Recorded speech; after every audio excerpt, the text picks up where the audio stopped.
back with you for Stills Young Band, Long Way You Run. Stills Young, Stephen Stills and our friend Neil Young did a collaborative album, came out in 1976. And it's not that good. Yeah, this is ending quite the almost like near perfect streak of amazing Neil Young albums, all great in their own ways.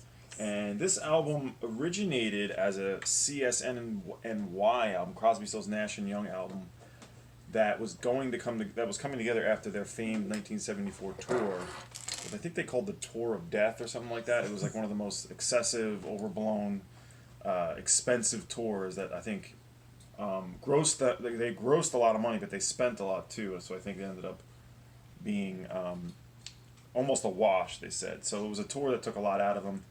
And I think right after the four members got in the studio to record this album. Here's the cover. There's the cover right there. Yep. It's called Long May You Run, which is the song by Neil Young, the title track that he wrote.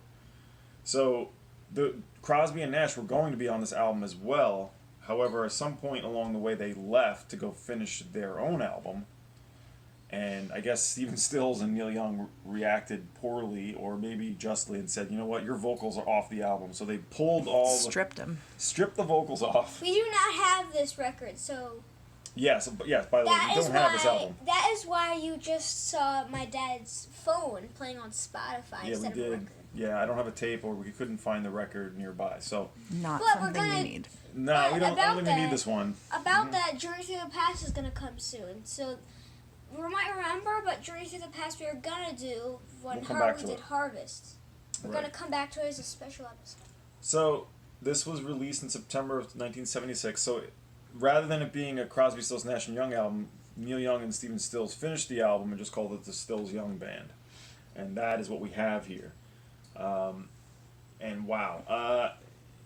So I don't know. What can we say about this album? Don't know.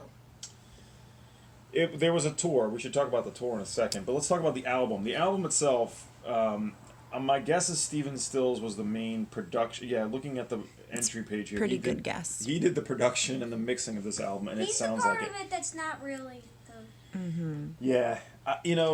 Listening to it, there's a few, like the Neil Young songs, Let It Shine, we decided, or at least I felt was a good song, and I think that was the one song on this album that I liked how it sounded on this album. Long May You Run.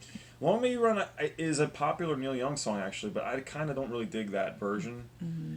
And then, like, the Ocean Girl... There's a Decade version of it. There is? Ocean Girl... Yes, it's on Decade. Oh, okay. Ocean Girl is like... wow, right? Ocean Girl could have been okay, but the version that's on there is pretty bad. You can hear where the song, if Neil Young or, Elliot Roberts or David Briggs had produced it with him, then it might have come out sounding like a Neil Young song. All he could have done is took out the bongo and the wow. Thank you for that. Yeah, tons of bongo on this. So much offensive bongo. Tons of unwarranted percussion. There's some just real cringeworthy moments like Make Love to You by Stephen Stills. Yeah. Painful.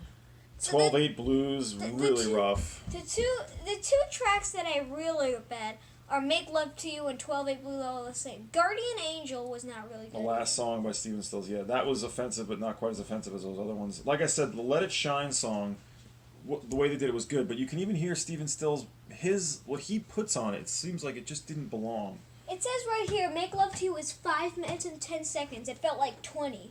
Yeah. And Guardian Angel, 5:40, felt like 25.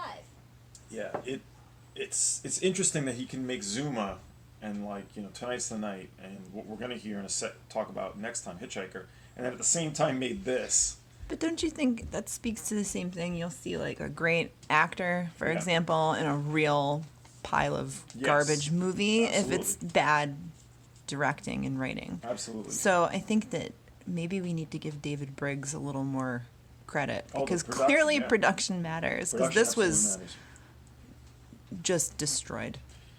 Yeah, super slick, and like Neil Young's voice just doesn't sound as good, and Stephen Stills. Here's the back of the album. Can we talk about the tour? Because I think that's really funny. You want to bring it up? Well, okay. Camera woman? Sure.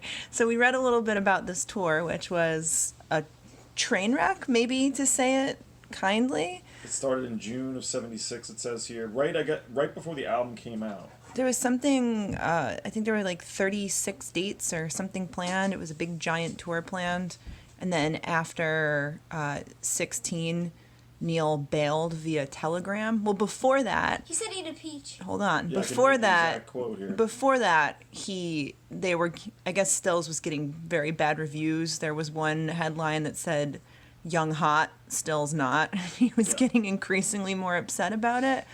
But then Neil Young bailed via telegram, which was probably one of my favorite messages ever. You want to read that? Then he's, yes, it says, my dad's looking at Wikipedia. Dear Stephen, funny how some things that start spontaneously end that way. Eat a peach. Neil. I mean, imagine getting that, like, in your dressing room, where, like, all of a sudden, where's Neil Young today? Like, oh, here's this letter, and that's what you get. Must have been fuming.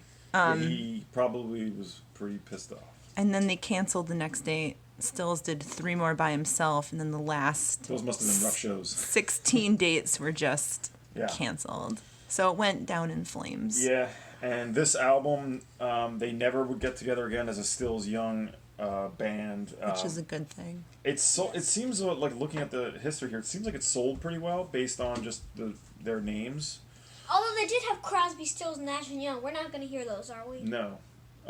But Crosby, Stills, and Nash would actually get together to make a proper follow-up to their 1960 or 1969. So why don't you think we should do Crosby, Stills, Nash and Young? It's basically like him and... Well, they don't have anything actually released until 1987 is the next Crosby, Stills, Nash and Young album. Deja Vu, I thought it was. Deja Vu was 1970, but the next Crosby, Stills, Nash and Young album is 1987, so we could listen to that. What was it called? I forget. But what I'm saying to you is the next Crosby, Stills, and Nash would get together a year later to do so we're another not album. going to do Crosby, Stills, and Nash. It also said, I don't know if you mentioned this, but I guess after the Crosby and Nash, screwed him over there, they said that they would never get together again, but then Stills, after this experience, went right back to them. What's the Crosby, Stills, and Nash album? I'm forgetting the title, but it's got them all on a boat on the 1977.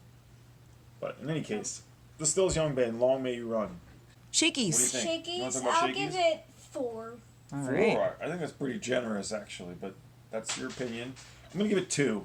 2 out of 10 Shakey's, and my reason for 2 out of 10 are the Neil Young parts. I think Let It Shine, as is on the album, was pretty good. Was good, and then Long May You Run is a good country rock song. I'm changing my Shakey. I'm changing it down to 3 because those Make Love to You and 12/8 Blues, those were not tough. Those really are really hard to get through.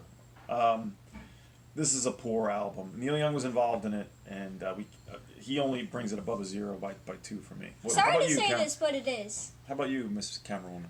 I'm gonna go out and I'm gonna give this a 0 Shakey's. 0 Shakey's. I thought this was so you couldn't even awful. Get behind any of the Neil Young bits. I hated this record, like thoroughly hated it, and even that one passable Neil Young song still had a stink on it. Which one? Which one? The country rock one. Let It Shine. Let It Shine was maybe passable, but I don't think I would ever say I'd like to listen to that song again. This was a solid. How about that title track, Long May You Run?